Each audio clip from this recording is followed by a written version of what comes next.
ಎಲ್ರಿಗೂ ಶುಭೋದಯ ಆತ್ಮೀಯ ವಿದ್ಯಾರ್ಥಿಗಳೇ. ಇವತ್ತಿನ ತರಗತಿಯಲ್ಲಿ ಏನು ಕರುನಾಡು ಕಂಡಂತಹ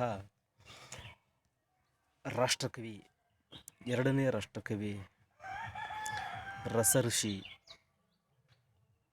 ಮಲೆನಾಡಿನ ಕವಿ ಎಂದು ಕರೆಸಲ್ಪಡುವಂತಹ ಮೊಟ್ಟಮೊದಲ ಜ್ಞಾನಪೀಠ ಪುರಸ್ಕೃತ ಕುವೆಂಪುರವರ ಒಂದು ಪದ್ಯವನ್ನು ಇವತ್ತಿನ ತರಗತಿಯಲ್ಲಿ ನೋಡೋಣ. ಅದಕ್ಕಿಂತ ಮುಂಚಿತವಾಗಿ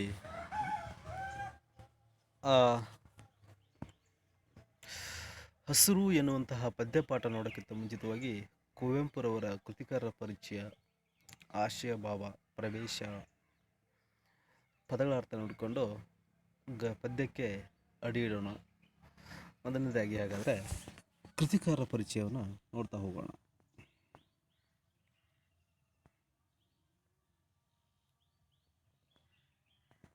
ನೋಡಿ, ಕೃತಿಕಾರರ ಪರಿಚಯ ಮೊದಲಿಗೆ ಓದೋಣ. ಕುವೆಂಪು ಕಾವ್ಯನಾಮದಿಂದ ಪ್ರಸಿದ್ಧರಾದ ಕುಪ್ಪಳ್ಳಿ ವೆಂಕಟಪ್ಪ ಪುಟ್ಟಪ್ಪ ಅವರು ಮಲೆನಾಡ ಮಡಿಲಾದ ಶಿವಮೊಗ್ಗ ಜಿಲ್ಲೆಯ ತೀರ್ಥಹಳ್ಳಿ ಸಮೀಪದ ಕುಪ್ಪಳ್ಳಿಯವರು.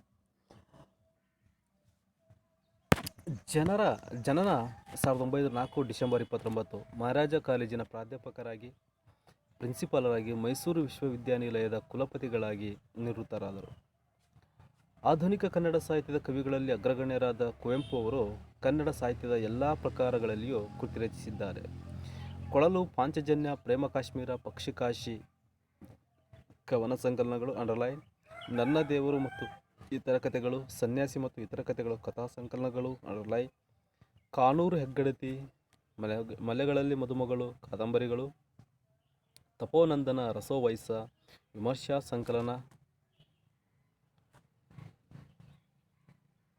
ಸಂಕಲನಗಳು, ಅಮಲನ ಕಥೆ, ಮೋಡಣ್ಣನ ತಮ್ಮ, ಬೊಮ್ಮನಹಳ್ಳಿಯ ಕಿಂದರಿ ಜೋಗಿ ಮಕ್ಕಳ ಪುಸ್ತಕಗಳು, ಜಲಗಾರ, ಯಮನ ಸೋಲು, ಬೆರಳಿಗೆ ಕೊರಳ್ ನಾಟಕಗಳು, ನೆನಪಿನ ದೋಣಿಯಲ್ಲಿ ಆತ್ಮಕಥನ ಮುಂತಾದ ಸುಮಾರು 70 ಕೃತಿಗಳನ್ನು ರಚಿಸಿ ಕನ್ನಡ ಸಾಹಿತ್ಯ ಸಂಪತ್ತನ್ನು ಸಮೃದ್ಧಗೊಳಿಸಿದ್ದಾರೆ.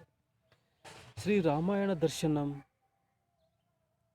ರಾಮಾಯಣ ದರ್ಶನಂ ಮಹಾಕಾವ್ಯಕ್ಕೆ ಕೇಂದ್ರ ಸಾಹಿತ್ಯ ಅಕಾಡೆಮಿ ಪ್ರಶಸ್ತಿ ಮತ್ತು 1968ರಲ್ಲಿ ಭಾರತೀಯ ಜ್ಞಾನಪೀಠ ಪ್ರಶಸ್ತಿ ದೊರಕಿದೆ. ಧಾರವಾಡದಲ್ಲಿ ನಡೆದ 1957ರ 39ನೇ ಸಾಹಿತ್ಯ ಸಮ್ಮೇಳನದ ಅಧ್ಯಕ್ಷತೆ ವಹಿಸಿದ್ದರು. ಇವರಿಗೆ 1964ರಲ್ಲಿ ರಾಷ್ಟ್ರಕವಿ, 1988ರಲ್ಲಿ ಪಂಪ ಪ್ರಶಸ್ತಿ, 1991ರಲ್ಲಿ ಪದ್ಮ ವಿಭೂಷಣ ಪ್ರಶಸ್ತಿ ದೊರೆತಿದೆ. ಅಲ್ಲದೆ ಮೈಸೂರು, ಕರ್ನಾಟಕ, ಬೆಂಗಳೂರು ಮತ್ತು ಗುಲ್ಬರ್ಗಾ ವಿಶ್ವವಿದ್ಯಾನಿಲಯಗಳಿಂದ ಗೌರವ ಡಾಕ್ಟರೇಟ್ ಸಂದಿದೆ. 1992ರಲ್ಲಿ ಕರ್ನಾಟಕ ರತ್ನ ಪ್ರಶಸ್ತಿ ಲಭಿಸಿದೆ. ಪ್ರಸ್ತುತ ಪದ್ಯಭಾಗವನ್ನು ಕುವೆಂಪು ಅವರ ಪಕ್ಷಿಕಾಶಿ ಕವನ ಸಂಕಲನದಿಂದ ಆಯ್ದುಕೊಳ್ಳಲಾಗಿದೆ ಅನ್ನುವಂಥದ್ದನ್ನು ನೋಡಿ. ಕುವೆಂಪು ಕಾವ್ಯನಾಮದಿಂದ, ಅಂದರೆ ಕುವೆಂಪುರವರ ಕುಪ್ಪಳ್ಳಿ ಪುಟ್ಟಪ್ಪರವರ ಕಾವ್ಯನಾಮ ಕುವೆಂಪು. ಈ ಕುವೆಂಪು ಕಾವ್ಯನಾಮದಿಂದ ಪ್ರಸಿದ್ಧರಾದವರು ಕುಪ್ಪಳ್ಳಿ ವೆಂಕಟಪ್ಪ ಪುಟ್ಟಪ್ಪ ಅವರು. ಮಲೆನಾಡಿನ ಮಡಿಲಾದಂತಹ ಶಿವಮೊಗ್ಗ ಜಿಲ್ಲೆಯ ತೀರ್ಥಹಳ್ಳಿ ಸಮೀಪದ ಕುಪ್ಪಳ್ಳಿಯಲ್ಲಿ ಜನಿಸ್ತಾರೆ. 1904 ಡಿಸೆಂಬರ್ 29ರಂದು ಜನಿಸ್ತಾರೆ. ಮಹಾರಾಜ ಕಾಲೇಜಿನಲ್ಲಿ ಪ್ರಾಧ್ಯಾಪಕರಾಗಿ ಸೇರಿಕೊಳ್ತಾರೆ ಮೊದಲಿಗೆ. ನಂತರ ಅಲ್ಲೇ ಪ್ರಿನ್ಸಿಪಾಲರಾಗ್ತಾರೆ. ನಂತರ ಮೈಸೂರು ವಿಶ್ವವಿದ್ಯಾನಿಲಯದ ಕುಲಪತಿಗಳಾಗಿ ನಿವೃತ್ತರಾಗ್ತಾರೆ. ಆಧುನಿಕ ಕನ್ನಡ ಸಾಹಿತ್ಯದ ಕವಿಗಳಲ್ಲಿ ಅಗ್ರಗಣ್ಯರಾದ ಕುವೆಂಪು ಅವರು ಕನ್ನಡ ಸಾಹಿತ್ಯದ ಎಲ್ಲ ಪ್ರಕಾರಗಳಲ್ಲಿಯೂ ಕೃತಿ ರಚಿಸಿದ್ದಾರೆ. ಕನ್ನಡ ಸಾಹಿತ್ಯದ ಅಂದರೆ ಆಡು ಮುಟ್ಟದ ಸೊಪ್ಪಿಲ್ಲ, ಕುವೆಂಪು ರಚಿಸಿದ ಕಾವ್ಯವಿಲ್ಲ ಅನ್ನೋ ಹಾಗೆ ಕುವೆಂಪುರವರು ಎಲ್ಲ ಸಾಹಿತ್ಯದ ಎಲ್ಲ ಪ್ರಕಾರಗಳಲ್ಲೂ ಕೂಡ ಕಾವ್ಯವನ್ನು ರಚಿಸಿದ್ದಾರೆ. ಕೊಳಲು, ಪಾಂಚಜನ್ಯ, ಪ್ರೇಮ ಕಾಶ್ಮೀರ, ಪಕ್ಷಿಕಾಶಿ ಇವು ಇವರ ಕವನ ಸಂಕಲನಗಳು. ಕೊಳಲು, ಪಾಂಚಜನ್ಯ, ಪ್ರೇಮ ಕಾಶ್ಮೀರ, ಪಕ್ಷಿಕಾಶಿ ಅನ್ನುವಂಥ ಇವರ ಕವನ ಸಂಕಲನಗಳು. ನನ್ನ ದೇವರು ಮತ್ತು ಇತರ ಕಥೆಗಳು, ಸನ್ಯಾಸಿ ಮತ್ತು ಇತರ ಕಥೆಗಳು ಇವರ ಕಥಾ ಸಂಕಲನಗಳು. ಕಾನೂರು ಹೆಗ್ಗಡತಿ, ಮಲೆಗಳಲ್ಲಿ ಮದುಮಗಳು ಇವರ ಕಾದಂಬರಿಗಳು. ತಪೋನಂದನ, ರಸೋವೈಸ, ವಿಮರ್ಶಾ ಸಂಕಲನಗಳು, ಹೀಗೆ ಈ ರೀತಿ ವಿಮರ್ಶೆ ಸಂಕಲನ ರಚಿಸ್ತಾ ಹೋಗ್ತಾರೆ. ಅಮಲ್ನ ಕತೆ, ಮೊಡಣ್ಣ ತಮ್ಮ, ಬೊಮ್ಮನಳ್ಳಿ ಕಿಂದರಿ ಜೋಗಿ ಅನ್ನುವಂಥ ಮಕ್ಕಳ ಪುಸ್ತಕಗಳನ್ನು ರಚಿಸ್ತಾರೆ. ಜಲಗಾರ, ಯಮನ ಸೋಲು, ಬೆರಳ್ಗೆ ಕೊರಳ್ ನಾಟಕಗಳು ಇವರ ನಾಟಕಗಳು ಇವು. ನೆನಪಿನ ದೋಣಿಯಲ್ಲಿ ಆತ್ಮಕಥನ, ಇವರ ಅಂಡರ್ಲೇ ಮಾಡ್ಕೊಳ್ಳಿ, ಕುವೆಂಪುರವರ ಆತ್ಮಕಥನ ಯಾವುದು? ನೆನಪಿನ ದೋಣಿಯಲ್ಲಿ ಆತ್ಮಕಥನ. ಸುಮಾರು 70 ಕೃತಿಗಳನ್ನು ರಚಿಸಿ ಕನ್ನಡ ಸಾಹಿತ್ಯ ಸಂಪತ್ತನ್ನು ಸಮೃದ್ಧಗೊಳಿಸಿದ್ದಾರೆ. ಇಷ್ಟು ಸುಮಾರು 70 ಕೃತಿಗಳನ್ನು ರಚಿಸಿ ಕನ್ನಡ ಸಾಹಿತ್ಯ ಸಂಪತ್ತನ್ನು ಸಮೃದ್ಧಗೊಳಿಸಿದ್ದಾರೆ. ಶ್ರೀ ರಾಮಾಯಣ ದರ್ಶನಂ ಮಹಾಕಾವ್ಯಕ್ಕೆ ಕೇಂದ್ರ ಸಾಹಿತ್ಯ ಅಕಾಡೆಮಿ ಪ್ರಶಸ್ತಿ ಲಭಿಸಿದೆ. ಮತ್ತು ಕೇಂದ್ರ ಸಾಹಿತ್ಯ ಅಕಾಡೆಮಿ ಬಂದಂಥದ್ದು ಶ್ರೀ ರಾಮಾಯಣ ದರ್ಶನಂ. ಹಾಗೆಯೇ ಇದೇ ಕೃತಿಗೆ 1968ರಲ್ಲಿ ಭಾರತೀಯ ಜ್ಞಾನಪೀಠ ಪ್ರಶಸ್ತಿ ಕೂಡ ದೊರಕಿದೆ. ಧಾರವಾಡದಲ್ಲಿ ನಡೆದಂತಹ 1957ರ 39ನೆಯ ಸಾಹಿತ್ಯ ಸಮ್ಮೇಳನದ ಅಧ್ಯಕ್ಷತೆ ವಹಿಸಿದರು. ಇವರಿಗೆ 1964ರಲ್ಲಿ ರಾಷ್ಟ್ರಕವಿ, 1988ರಲ್ಲಿ ಪಂಪ ಪ್ರಶಸ್ತಿ, 1991ರಲ್ಲಿ ಪದ್ಮವಿಭೂಷಣ ಪ್ರಶಸ್ತಿ ದೊರೆತಿವೆ. ಇವರಿಗೆ ಬಂದಂಥ ಪ್ರಶಸ್ತಿಗಳ್ಯಾವು? ರಾಷ್ಟ್ರಕವಿ ಎನ್ನುವಂಥ ಅಭಿದಾನ, 1988ರಲ್ಲಿ ಪಂಪ ಪ್ರಶಸ್ತಿ, 1991ರಲ್ಲಿ ಪದ್ಮವಿಭೂಷಣ ಪ್ರಶಸ್ತಿ ದೊರೆತಿದೆ. ಅಲ್ಲದೆ ಮೈಸೂರು, ಮತ್ತು ಕರ್ನಾಟಕ, ಬೆಂಗಳೂರು ಮತ್ತು ಗುಲ್ಬರ್ಗ ವಿಶ್ವವಿದ್ಯಾಲಯಗಳಿಂದ ಗೌರವ ಡಾಕ್ಟರೇಟ್ ಸಂದಿದೆ. ಕರ್ನಾಟಕ ಅಂತ ಅಂದರೆ ನೀವು ನಮ್ಮ ಸ್ಟೇಟ್ ಅಲ್ಲ, ಕರ್ನಾಟಕ ಅಂದರೆ ಧಾರವಾಡದಲ್ಲಿರ್ತಕ್ಕಂಥ ವಿಶ್ವವಿದ್ಯಾನಿಲಯದ ಹೆಸರು ಕರ್ನಾಟಕ ವಿಶ್ವವಿದ್ಯಾನಿಲಯ ಅಂತ ಅರ್ಥಿದೆಯಾ? ಮೈಸೂರಿನಲ್ಲಿರ್ತಕ್ಕಂಥ ಮೈಸೂರು ವಿಶ್ವವಿದ್ಯಾಲಯ, ಕರ್ನಾಟಕದ ಬೆಂಗಳೂರು ವಿಶ್ವವಿದ್ಯಾನಿಲಯ, ಗುಲ್ಬರ್ಗ ವಿಶ್ವವಿದ್ಯಾನಿಲಯ, ಧಾರವಾಡದಲ್ಲಿರ್ತಕ್ಕಂಥ ವಿಶ್ವವಿದ್ಯಾಲಯಕ್ಕೆ ಕರ್ನಾಟಕ ವಿಶ್ವವಿದ್ಯಾನಿಲಯ ಅಂತ ಹೇಳ್ತಾರೆ. ಸೊ ಅದರ ಹೆಸರು ಕರ್ನಾಟಕ ವಿಶ್ವವಿದ್ಯಾನಿಲಯ. ಈ 4 ವಿಶ್ವವಿದ್ಯಾಲಯ ಗೌರವ ಡಾಕ್ಟರೇಟ್ ಪದವಿ ಸಂದಿದೆ. ಹಾಗೆಯೇ ಕರ್ನಾಟಕ ರತ್ನ ಪ್ರಶಸ್ತಿ ಕೂಡ ಇವರಿಗೆ ಲಭಿಸಿದೆ. ಪ್ರಸ್ತುತ ಪದ್ಯ ಭಾಗವನ್ನು ಕುವೆಂಪುರವರ ಪಕ್ಷಿಕಾಶಿ ಕವನ ಸಂಕಲನದಿಂದ ಆಯ್ದುಕೊಳ್ಳಲಾಗಿದೆ. ಯಾವುದರಿಂದ? ಕುವೆಂಪುರವರ ಪಕ್ಷಿಕಾಶಿ ಕವನ ಸಂಕಲನದಿಂದ ಆಯ್ದುಕೊಳ್ಳಲಾಗಿದೆ ಅನ್ನುವಂಥದ್ದನ್ನು ಅರ್ಥ ಆಯ್ತಾ? ನೋಡಿ, ಆಶಯ ಭಾವ, ಹಸುರು ಅನ್ನುವಂಥದ್ದನ್ನು. ಹಸುರು ಕವನವು ಅಶ್ವಯುಜ ಮಾಸದ ನವರಾತ್ರಿಯ ಪ್ರಕೃತಿಯಲ್ಲಿ ಹೆಪ್ಪುಗಟ್ಟಿದ ಹಚ್ಚ ಹಸುರನ್ನು ಕಂಡು ಪ್ರೇರಿತವಾದ ಕವನವಾಗಿದೆ.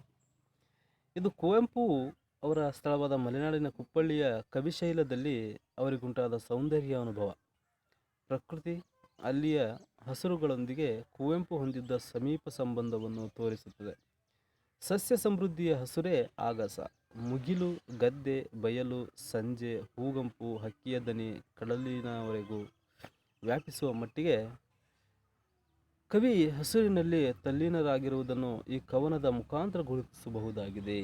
ಏನಿದೆ ಅಂತಂದರೆ, ಕವಿ ಕುವೆಂಪುರವರ ಮೂಲ ಸ್ಥಳ ಕುಪ್ಪಳ್ಳಿ ಆಗಿರೋದ್ರ ಮೂಲತಃ ತೀರ್ಥಹಳ್ಳಿ, ಶಿವಮೊಗ್ಗ ಮಲೆನಾಡಿನ ಒಡಲು. ಆ ಮಲೆನಾಡಿನ ಒಡಲಿನಲ್ಲಿ ಬೆಳೆದಂಥ ಕುವೆಂಪುರವರು ಆ ಅಶ್ವಯುಜ ಮಾಸದಲ್ಲಿ ನವರಾತ್ರಿಯ ಪ್ರಕೃತಿಯಲ್ಲಿ ಹೆಪ್ಪುಗಟ್ಟಿದ ಹಚ್ಚ ಹಸುರು ಅಂದರೆ ಆ ಪ್ರಕೃತಿ ಹಸಿರುಮಯವಾಗಿರ್ತಕ್ಕಂಥ ಸಂದರ್ಭದಲ್ಲಿ ಕಂಡು ಪ್ರೇರಿತವಾಗಿ ಅದನ್ನು ಕಂಡಂಥ ಕುವೆಂಪುರವರು ಅದರಿಂದ ಪ್ರೇರಿತವಾಗಿ ಕವನವನ್ನು ರಚಿಸ್ತಾರೆ, ಹಸಿರು ಎನ್ನುವಂಥ ಕವನವನ್ನು. ಇದು ಕುವೆಂಪುರವರ ಮಲೆನಾಡಿನ ಕುಪ್ಪಳ್ಳಿಯ ಕವಿಶೈಲದಲ್ಲಿ ಅವರಿಗುಂಟಾದ ಸೌಂದರ್ಯ ಅನುಭವ. ಆ ಸೌಂದರ್ಯದ ಅನುಭವವೇ ಈ ಕವನದ ಮೂಲ ತತ್ವ, ಮೂಲ ಒಡಲು ಅನ್ನುವಂಥದ್ದನ್ನು. ಪ್ರಕೃತಿ, ಅಲ್ಲಿಯ ಹಸುರುಗಳೊಂದಿಗೆ ಕುವೆಂಪು ಹೊಂದಿದ್ದ ಸಮೀಪ ಸಂಬಂಧವನ್ನು ತೋರಿಸುತ್ತದೆ. ಈ ಕವನ ಏನಂತಂದರೆ ಕುವೆಂಪು ಮತ್ತು ಅಲ್ಲಿನ ಪ್ರಕೃತಿಯ ಸಂಬಂಧ, ಅದರ ಹತ್ತಿರದ ಸಂಬಂಧವನ್ನು, ಕುವೆಂಪುರವರ ಸಂಬಂಧ ಹೆಂಗಿತ್ತು ಅನ್ನೋದು ಈ ಹಸುರು ಎನ್ನುವಂಥ ಪದ್ಯ ತೋರಿಸಿಕೊಡುತ್ತದೆ. ಸಸ್ಯ ಸಮೃದ್ಧಿಯ ಹಸುರೇ ಆಗಸ, ಮುಗಿಲು, ಗದ್ದೆ, ಬಯಲು, ಸಂಜೆ, ಹೂಗಂಪು, ಹಕ್ಕಿಯ ದನಿ ಕಡಲಿನವರೆಗೂ ವ್ಯಾಪಿಸುವ ಮಟ್ಟಿಗೆ ಕವಿ ಹೆಸರಿನಲ್ಲಿ ತಲ್ಲೀನರಾಗಿರುವುದನ್ನು ಈ ಕವನ ಮುಖಾಂತರ ಗುರುತಿಸಬಹುದು.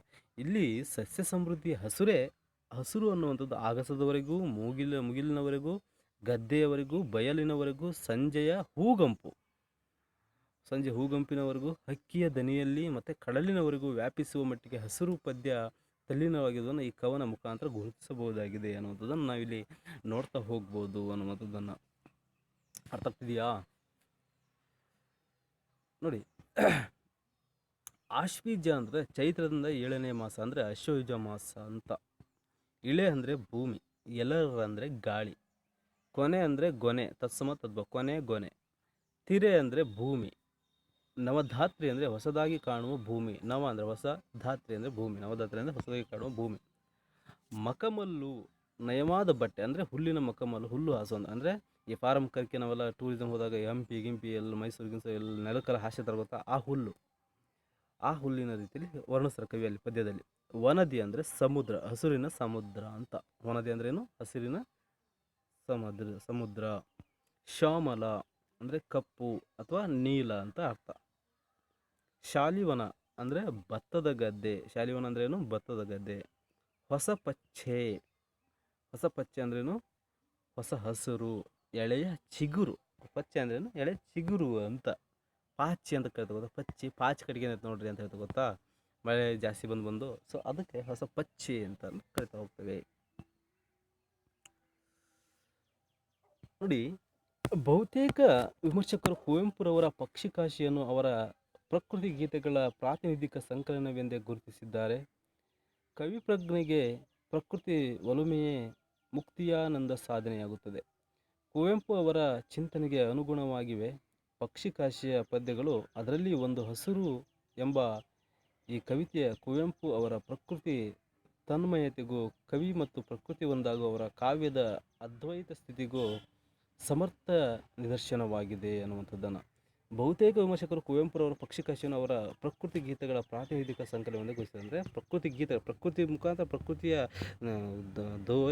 ದೇಶ ಇಟ್ಕೊಂಡು ಕೃತಿ ಕವಿತೆ ರಚನೆಯಾಗಿದೆ ಅನ್ನುವಂಥದ್ದನ್ನು ಗುರುತಿಸ್ತಾ ಹೋಗ್ತಾರೆ. ಕವಿ ಪ್ರಜ್ಞೆಗೆ ಪ್ರಕೃತಿ ಒಲಿಮೆಯೇ ಮುಕ್ತಿಯಾನಂದ. ಕವಿ ಪ್ರಜ್ಞೆಗೆ ಪ್ರಕೃತಿಯ ಒಲಿಮೆಯೇ ಮುಕ್ತಿಯಾನಂದವಾಗಿದೆ, ಸಾಧನೆಯಾಗುತ್ತದೆ. ಕುವೆಂಪು ಅವರ ಈ ಚಿಂತನೆಗೆ ಅನುಗುಣವಾಗಿವೆ ಪಕ್ಷಿಕಾಶಿಯ ಪದ್ಯಗಳು.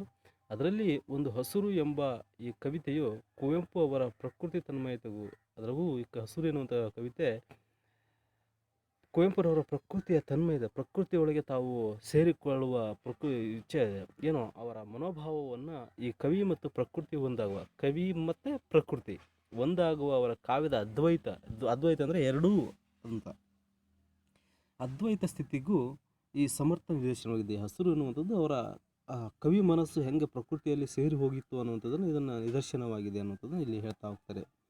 ಆತ್ಮೀಯ ವಿದ್ಯಾರ್ಥಿಗಳೇ, ಇಲ್ಲಿವರೆಗೂ ಏನು ಕೃತಿಕಾರ ಪರಿಚಯ ಮಾಡಿದೆವು. ಆ ಕೃತಿಕಾರ ಪರಿಚಯಲ್ಲಿ ಏನು ಒಂದು ವಾಕ್ಯದಲ್ಲಿ ಬರ್ತಕ್ಕಂತಹ ಪ್ರಶ್ನೆಗಳನ್ನ ತೆಗೆದು ನಿಮ್ಮ ಮುಂದೆ 10-15 ಕ್ವಶನ್ ತೆಗಿಬೋದು. ನಿಮ್ಮ ನೋಡಿ ನಿಮಗೆ ಎಷ್ಟಾಗುತ್ತೆ ತೆಗೆದು ಆ ಉತ್ತರಗಳನ್ನು ಬರೆದು ಇವತ್ತಿನ ಹೋಮ್ವರ್ಕ್ಗೆ ಹಾಕಿ ಮುಂದಿನ ತರಗತಿಯಲ್ಲಿ ಆ ಪದ್ಯದ ಏನು ಪೂರ್ತಿ ಭಾವಾರ್ಥವನ್ನು ನೋಡ್ತಾ ಹೋಗೋಣ ಅನ್ನುವಂಥದ್ದನ್ನು. ಎಲ್ಲರಿಗೂ ಶುಭವಾಗಲಿ. ಧನ್ಯವಾದಗಳು.